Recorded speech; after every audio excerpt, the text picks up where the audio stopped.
Radhe Radhe.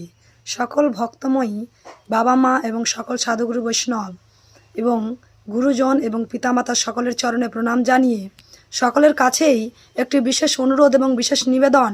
1 December পালিত হবে গীতা জয়ন্তী দিবস। এই গীতা জয়ন্তী দিবসে অর্থাৎ আমাদের প্রত্যেকের মানুষের জন্মদিন যেমন হয়, আমাদের সন্তানের জন্মদিন হলে আমাদের মনে থাকে, আমাদের নিজেদের জন্মদিন হলে নিজেদের জন্মদিন দিবসটিকে আমরা খুব সুন্দরভাবে ধুমধামভাবে পালন করি। ঠিক সেইরূপ কুরুক্ষেত্রের মাঠে শ্রী অর্জুনকে ভগবান শ্রীকৃষ্ণ গীতার জ্ঞান দান করেছেন, শ্রীমদ্ ভাগবত গীতার জ্ঞান দান করেছেন।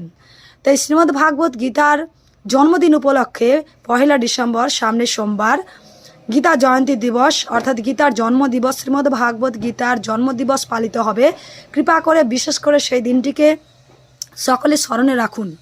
হিন্দু সনাতনী এবং আরও অন্যান্য যারা শ্রবণ করছেন তারা অবশ্যই গীতার দিবসটিকে স্মরণে রাখুন এবং পালন করার চেষ্টা করুন। কারণ ওই শ্রীমদ্ ভাগবত গীতা গ্রন্থটির মধ্যেই রয়েছে আমাদের ভবিষ্যতে কীভাবে আমরা চলাফেরা করব, আমাদের কি কর্ম করা উচিত, কি করা উচিত নয়। তাই বেশি বেশি করে সকলে গীতা দান করুন, গীতা পড়ুন এবং গীতার জন্ম জয়ন্তী দিবস সম্পর্কে সকলকে জানান। রাধে রাধে।